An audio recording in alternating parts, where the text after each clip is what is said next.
Hello everyone, it's Mariners Fanatic, and today I will be talking about 5 trades that I think the Mariners should target, they should consider, and get these deals done if they can.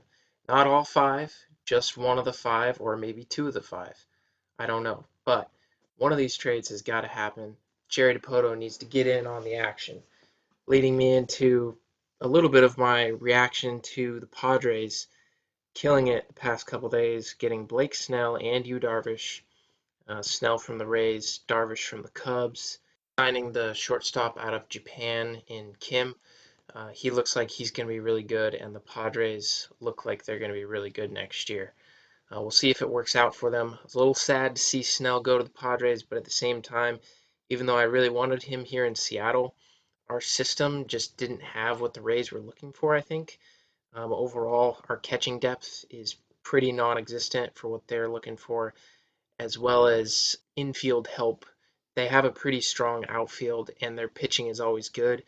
And the Mariners' system right now, our 2 strengths lie in the outfield with Kelenic, Rodriguez, and many others, and also in the starting pitching with Emerson Hancock, George Kirby, Logan Gilbert, and there's several others in our system. Our system is built around pitching and outfield right now, and I just don't think that fit into what the Rays were looking for. But happy for the Padres. Someone's got to unseat the Dodgers from their NL West throne, so next year's going to be interesting. Getting into the trades, the first trade I'm going to talk about, and I'm ranking these trades from least likely to happen to most likely to happen. So this first trade is the least likely to occur, with the final trade being what I think is the most likely trade to happen. So the first trade is going to be with the Indians, and I know I just made a video about the Indians, and we probably shouldn't be trading with them, but it's in the video. So the Mariners are going to give up Kyle Seager here. He's got 1 year at 18 million, and then if he gets traded, becomes a $15 million player option for 2022. 33 million in total guaranteed dollars through 2022. Nick Margevicius had a solid season last year for the Mariners. He's kind of a back of the end rotation guy, possibly long reliever. This would be a good depth piece for the Indians. They do really well with pitching anyways, but they don't have as many lefties. So this would be a good pick for them. Also, Taylor Trammell, outfielding prospect for the Mariners, our number 5 prospect, top 100 prospect at number 51 overall for the MLB. We got him from the Padres last season in that Austin Nola trade. But in general, Kelenic, in my eyes, is a better player, and Rodriguez as well is more enticing coming up. I'm excited to see what he has to offer. Trammell, I'm just not as high on him, but I still think he's a very good player, and he offers us more in trade value. Lastly, on there, Joey Gerber had a solid season last year out of the pen, did a decent job. I think that the Indians can develop him more and he could become a bullpen piece for them. So, who are the Indians going to be giving up? You see it on the screen there. Carlos Carrasco has been talked about. They might want to get out from underneath his contract, which is not a bad contract at all. It's not that expensive, but the Indians are always trying to wheel and deal and cut costs. So he is owed 24 million dollars through 2022 with a $14 million option for the 23 season with a $3 million opt-out. This is a good pickup for the Mariners, but also the Indians have a lot of rotation depth and they don't necessarily need Carrasco. They have 4 or 5 right-handed pitchers in their rotation and they can still go with that if they want to, but they could also get a lefty in Markavicius. Also, Carrasco is getting older. This could be a good move for the Mariners as he's been a very consistent pitcher, but he could also start to decline. So this gives the Indians the option of getting out from underneath that contract before he starts that decline. Personally, I think he's been consistent enough and will remain consistent. He had some health issues with the leukemia that he battled through, so I also think it'll be good for him to get into the Mariners rotation as we will be going with a 6-man rotation at the start of the year, coming off 2020 in which most pitchers didn't pitch a full season, and Carrasco hasn't thrown a full season since 2018. as in 2019 he was battling with that leukemia. That's why I think Carrasco is a good pick. Also, Jose Ramirez. Now, this one might be surprising, but I heard from Fuzzy on YouTube and others within the community that it sounds like Ramirez is on the trading block, which I don't know why, but looking at it a little more, it kind of makes sense. He's got one more year at 9 million, which is not much, but in the Indians' eyes, could be a lot. But he's also got a $12 million option for 22 and a $14 million option for 23. So it's getting a little pricey there. Now, those options don't necessarily have to be picked up. If they could get out from underneath them, it could be helpful for the Indians. Also, you see it on the bottom there.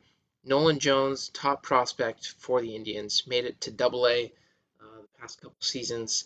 He's a year or two away from taking over at third base, potentially being the rising star for the Indians. So they're kind of maybe looking at that and say, hey, we've got Nolan Jones. We could get some value, future value, out of Jose Ramirez as well. And so we could deal him. I don't know if this is going to happen, but it could happen. Kyle Seager fits within that mold. He will be their starting third baseman for next year. And then in that 2022 season, if Nolan Jones is ready to come up, you could see Jones play third base, Seager move to DH. They can do a lot with that. I think this is a very team-friendly deal for both sides, although I still don't think it's likely because the more likely trade is Francisco Lindor, the Indians. However, I don't see the Mariners picking up Lindor. It doesn't really make sense for us. Pricey, and also we have J.P. Crawford, who just won a Gold Glove. Overall, I like this trade a lot, but I don't think it's going to happen. So the second trade I have is again with the Indians, and this time it's going to look at just trading for Carlos Carrasco. Take Jose Ramirez out of the equation. It's a little bit far-fetched having him as part of that trade, but it could happen. Take him out. All the reasons why I just mentioned Carrasco. He's a good fit in Seattle. We're keeping Margevicius in this deal. We're going to trade Jake Fraley. He hasn't really worked out for us here so far in Seattle, but I still think he has a lot of upside, and a change of scenery might be good for him. Also, the Indians are always looking to improve that outfield. I think Fraley is better defensively than some of the other options they have right now. It's just whether or not his offense can come around. So I think that would be a good option. And then lastly, Sam Delaplane. He's really come up through the system as possibly a really good bullpen arm for the Mariners. However, seeing as how we just made some key offseason acquisitions, how we just got Kenyon Middleton and Rafael Montero in signings and trades, we don't necessarily need Delaplane right now. You can always find bullpen arms. I mean, obviously the Mariners had a really bad bullpen last year. They're trying to improve that. I just don't think that Delaplane is meant to experiment with the Mariners bullpen right now as we're trying to improve. And though he could be really good, having a rookie in the pen may or may not be the best decision right now, especially when you're already trying to develop Johan Ramirez, Misevich, and other guys in the pen. I think he's a good prospect and a good return for the Indians, but also we're not giving up a whole lot. That's trade number 2, not much different from trade number 1, but just a little bit of a different take. So trade number 3, this is where it starts to get a little bit more realistic. The Mariners are going to be trading for Jameson Taillon of the Pirates. He's under team control through 2022. He'll become a free agent. He's still in arbitration, so he's very affordable. He is coming off of Tommy John, though. However, like I mentioned with Carrasco, our six-man rotation that we're going to be going with could be very helpful to Taillon as he comes back and gets re-implemented into baseball activities. And he could be a really good rotation piece. He's had solid years with the Pirates, been a good pitcher for them the past few years. And so this is a really interesting option that the Mariners could look towards. Who I think we're going to give up. Now, since he is coming off of Tommy John, didn't pitch in 2020, his value is not quite as high as it could be. So I think we're going to look towards giving up Nick Margevicius again.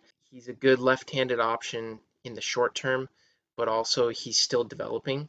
So this could be something that Margevicius could be a now option, but he could also develop into a potentially long-term rotation piece. Jose Marmolejos had a decent season for the Mariners last year. He can play the corner outfield positions, which the Pirates are weak in the outfield. He can play a little bit of first base, DH, if that's going to be coming back to the National League. I'm not sure yet, but he's a very solid option. Them some left-handed pop. They just lost Josh Bell, so this could be a good pickup for the Pirates. Not only is he's a young player who's still developing, but has league experience and could be very valuable to the Pirates at this stage. Lastly, I want to talk about Caden Polkovich. He's drafted in 2020 by the Mariners. He's our number 26 prospect, can play shortstop, second base. That middle infield is still being worked out right now for the Pirates, but he's kind of a few years away, so this is someone they can invest in over the next few years. And he has a lot of potential. He played at the Mariners summer camp, alternate training site last year after getting drafted and showed some promise. So he may be closer than we think, even though he was just drafted last year. He's a college guy out of Oklahoma State, cowboy hat there. This could be an interesting pickup, and I think this trade would be good for both sides. Now, whether it works out, who knows? And it's not the most likely of the trades I have on here today, but I think this is a good trade for both teams. So the next trade, and this is where I think it starts to get more likely, but it could also be a lot tougher to make this trade happen, as there could be a lot of people after. The Reds would be giving up Sonny Gray. He's got about $20 million left on his contract through 2022, so it's pretty affordable. And then he's also got a $12 million option for 23. So there's a decent amount of team control here with Sonny Gray. He's also a really solid pitcher, had a good year last year. Once he left to New York, he was good with the A's, struggled in New York, but has pitched really well with Cincinnati. He's a little bit on the older side. I think he's 31. He's still got some years left in the tank and has proven that he's still a really solid pitcher. I've wanted Sonny Gray since he's with the A's. I wanted the Mariners to trade for him back then. Now I think we need to go get him. He's still good. He's still a great option. Get him for a rotation that would kind of round out, give us another veteran presence in that rotation. Now, who we'd be giving up? Jake Fraley again is on this list. He's number 9 prospect still for the Mariners. He's kind of had a cup of tea in the big leagues. Hasn't worked out. Broke his hand, whatnot. Kind of mentioned that earlier including him in that Carrasco trade. But I still think this is good value in the outfield. Reds have, Jesse Winker, Castellanos, but not a very good defensive outfield. Shogo Akiyama played really well defensively in center field and left field, but his bat wasn't there quite as much. So the Reds need to look at offense, and Fraley could provide this, but he can also provide some better defense in the outfield. So I think that's an interesting one. Isaiah Campbell, Mariners number 11 prospect, right-handed pitcher. He looks like he's going to be really solid. He showed some promise at the alternate training site in 2020 and has pitched well in the minors so far. Sonny Gray is going to need some value in return, and I think he offers that. He's not a top 10 prospect for us, but he's very good. Now, I could also see George Kirby potentially, our number 6 prospect, going away in this trade, but I don't know how much value. It's hard to gauge how much value Sonny Gray really commands. I think an outfielder who's big league ready and 2 pitching prospects is pretty valuable and works, but who knows. Brian Perez, he's a left-handed pitcher, Mariners number 16 prospect, and he's got a lot of promise. He's a young guy. He's only 20. There's a lot of upside, still young, time to develop. I think this trade could be really good.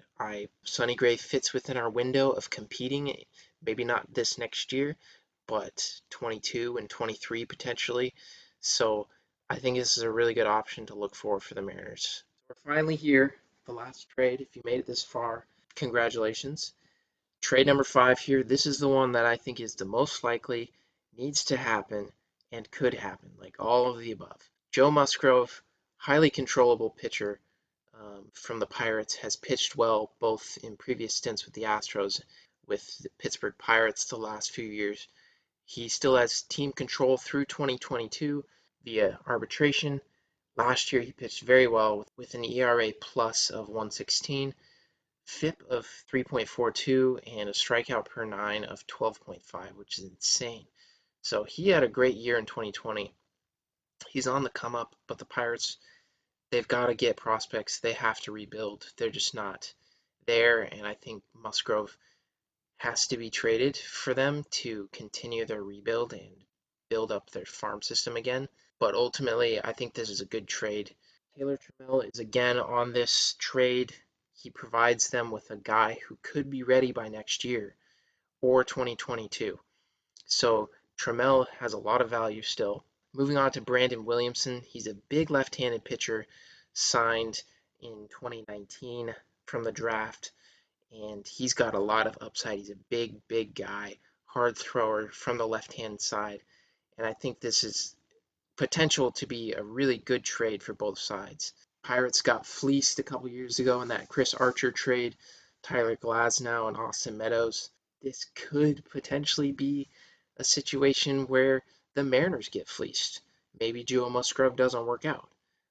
But this also could be really good for both sides. Or maybe the prospects don't pan out for the Pirates. But you never know with trades, but I think this is a trade that is really good and could happen. So moving on here to the last thing I want to touch on. These are kind of my list of untouchables who I do not want the Mariners to trade. I don't think they should trade them, and unless they're just absolutely wowed by something, these are guys who I don't want to see go. Obviously, number one and two on this list, I've already talked about them a little bit. Jared Kelenic and Julio Rodriguez. There's so much talent here. To me, trading one of these guys would be like trading Ken Griffey Jr. or trading Alex Rodriguez. They look so good, and it's hard for me to see them not being big league players and being superstars. We need to keep these guys. They could be in left and right field. These guys could be the future outfield for the Mariners. So I'm really excited about these two guys. Next, Emerson Hancock. We just drafted him. You can't trade him yet, I don't think. Like 2020 draftee, he's got a lot of upside. I just don't think it'd be worth trading him. Logan Gilbert, I don't think we should trade him. He could potentially be in the rotation by the end of next season, even. We got to give him a chance here first before we move on or whatever. It doesn't pan out. We need to give him a shot at the big league level before we trade him, I think. Noelvi Marte, he's really our only shortstop in the system. He's still a few years away, and we have J.P. Crawford, but other than that, our shortstop position is pretty thin in the prospect ranks. So we really need to hold on to Marte here. We already traded one Marte a few years ago. That didn't work out for us. Let's not trade another Marte away. So moving on, Cal Raleigh. Same thing here as the shortstop position. Our catching prospects overall is really weak. Cal Raleigh's the only guy of note within our top 30 prospects who's a catcher, and below that, there's just not a lot of depth. We need to keep Raleigh. He's a year or two away. We've got Tom Murphy and Luis Torrens for now, but it'd be really nice to hold on to him and not trade him. Lastly, for those of you who are local to the Seattle area, you know who Austin Shenton is. He played at Bellevue College. Really good player. Has the potential to be the next Kyle Seager. He's a left-handed bat, throws right-handed. There's a lot of upside, especially on the hitting side. His defense kind of average to better than average. But I think overall he's a really good player, and I don't think we should trade him. Hope he can replace Kyle Seager. I know we've got Ty France, but Ty France to me is more of a DH utility guy. Overall, I would like to see Austin Shenton be on that untouchable list. I don't think we should trade him. Overall, that's my list of 7 guys who I think are kind of untouchable in my book. Let me know down below who you think's untouchable, who you think we should trade for, and whatnot. This list mostly revolved around right-handed starting pitching. I've talked about it before. Our rotation is left-handed heavy. We need to get another righty. I still want us to go out and get Taijuan Walker, but I don't know if that's going to happen. So if we can get it done through the trade market, it's the next best thing. Hopefully, this is a long video. You guys made it to the end. Congratulations. Thanks for sticking with me, and I'll see you guys in the next video. Mariners Fanatic, out.